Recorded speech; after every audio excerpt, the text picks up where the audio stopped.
Growing up, although extremely fashionable, I was not the best elementary or middle school student. I struggled with paying attention in class, completing my homework at a high level, and of course, test taking. I was petrified to read out loud. You know where you would all go around the classroom and each have to read a sentence? Even if I was the 15th person in line, I would find my line or my sentence and practice it over and over again in my head, nervously sweating until it was my turn. Because of this, my parents had me spend my summers at Kumon in the Learning Center in hopes that I could hone my reading and math skills. But ultimately, I just got to the point where I truly believed I wasn't smart, and therefore I didn't try. It was sort of this self-fulfilling prophecy. It really affected how I thought about myself, how I viewed myself, how I interacted with others. It just wasn't great. And then I remember in the 8th grade when I was applying to high school, I really wanted to go to Harpeth Hall. If you guys are from Nashville, you know what that is. If not, it's an elite all-girls school here. But I applied and I didn't get in, and I was so devastated. It was in that moment that I was really fed up with how I felt, how I viewed myself, and I realized that something needed to change. So when freshman year rolled around, I decided to give it my all in school. I decided to play the part of a dedicated student. I got extremely organized. I actually did the assigned reading. I would come home and rewrite my notes from class each night, and it worked. I was putting in the time, and it paid off. I was getting good grades. I was taking AP classes, but whenever my parents or friends congratulated me on my hard work, I became so uncomfortable. I would just chalk it up to luck. And on the inside, I was so convinced that the streak wouldn't last, and I was so scared that I would eventually just revert back into my old ways. For me, I learned when we want to grow and advance, it's not always comfortable. There's a lot of fear and self-doubt wrapped up in that. It was the first time I experienced imposter syndrome, and it certainly wasn't the last time I experienced it. And so that's what I want to talk about today. We've all heard this term before. It's essentially experiencing feelings of inadequacy despite experiencing success. It's a misalignment in understanding who we are and what our value truly is. It's that nagging feeling or that fear that we're not good enough, that we don't belong, that we don't deserve the good grades, the job, the promotion, the internship, the seat at the table. It's often linked with low self-esteem or perfectionism. And obviously, when thinking about a topic for my red bit, I wanted it to be something that I could grow and learn about. I wanted to choose a topic that was exciting, that I was excited to speak about, but also I needed it to be relevant to you guys. And through my research, I found that over 70% of people have actually experienced imposter syndrome before. So this term was first coined in 1978 by two psychologists, Suzanne Imes and Pauline Clance, who were trying to understand why high-achieving women often attributed their success to luck rather than their own personal accomplishments. But in the present day, this term applies to both female and male achievers who are psychologically just uncomfortable with acknowledging their own role in their success. I also found that it's extremely common in creative careers, which makes sense. Our work in advertising is highly public. But I guess it's just nice to know that we're in good company. Our most admired leaders and celebrities have struggled and still struggle with this. They struggle with acknowledging their accomplishments' worth, value, despite having made it. So where does imposter syndrome actually come from? Well, there's not a single root cause.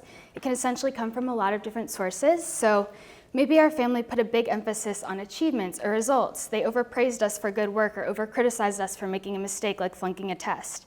Or maybe it stemmed from feeling very different from our parents or guardians, feeling that they were so different from us that we could never dream about being on their level. I feel like I could really relate to this one. My parents are both physicians, and ever since I can remember, they were succeeding in their careers and putting in the long hours. It was inspiring to me, but also a bit intimidating. It can also happen when we're starting from zero. So maybe we're making a complete career switch, like going from being a teacher to going to an HR role, or maybe we're starting a new job in a new city or starting a new internship. And then, of course, social media doesn't help. When we're constantly exposed to everyone sharing the most perfect version of themselves all the time, it's easy not to craft these narratives in our heads about how far along they are in their careers or even just their lives. Okay, so we think we might struggle with this. So how do we deal? Obviously, the first part of coping with any problem we're facing is to identify it and acknowledge it. And with imposter syndrome, there are a few questions we can ask ourselves that may indicate that we have it. So number one, do we have a fear of failure? Do we feel like there's not any room for error and that we have to do a perfect job all the time? Does this stress and anxiety keep us from enjoying our successes and appreciating how far we've come and grown in our careers? Do we feel undeserving or even fake? Do we think that our boss or coworkers think we're way more competent than we actually are? And do we feel like we maybe lack the expertise needed to do our jobs efficiently? Do we think that our success is just related to luck? Maybe we think the reason we got promoted or hired was just because we were in the right place at the right time. It wasn't because of the dedication, hard work, and hours we put in to get where we are today. We just got lucky. Do we constantly downplay our success? We can't accept compliments, or maybe we discredit our accomplishments. Do we devalue our time and our worth? Do we offer our services for free because we feel like we don't deserve to be compensated for them? It's one thing to be kind and to do favors for our friends, but if we're constantly giving and giving, it may be something to look into. So what happens if and when we have imposter syndrome and we don't deal with it? Well, I think it can mainly manifest in two main ways. The first being procrastination and avoidance. Maybe we put off that proposal because we don't feel equipped to write it and we miss a deadline. Maybe we don't take the opportunity to speak in front of the company and we keep postponing our red bit and we miss out on that experience because we don't feel worthy or capable. Or on the other hand, maybe we spend entirely way too much time trying to prove ourselves by working long hours when it's not really needed. And then if we happen to get rewarded for that, we can start to think that we're only going to have success if we completely overinvest all the time. Eventually, this can lead to burnout, which we all know is less than ideal. Luckily, there are a few ways that we can work to fix this type of mentality. We need to recognize and identify our triggers. So when do we have these thoughts? What causes them and what triggers them? Are there certain comments that a coworker makes, maybe even unintentionally, but how can we identify them and either confront them so they know how it's affecting us, or at least learn how to work and deal with that on our own? Does it come up when we have to stretch professionally or take on something that we've never done before? How can we begin to feel okay in that uncomfortable space and know that we need to push ourselves in order to grow? We can rewrite our mental programs, a little positive self-talk and telling ourselves that it's okay not to know everything and we don't have to have all the answers. We can think about the person we most admire. No matter their age, they had to put in time and work to get to the place where they are today. It definitely didn't happen overnight. At one point, they didn't know all they know now. We can utilize failure as an opportunity. It's how we learn, it's how we grow, it's a part of life, and it doesn't have to be as scary as we make it.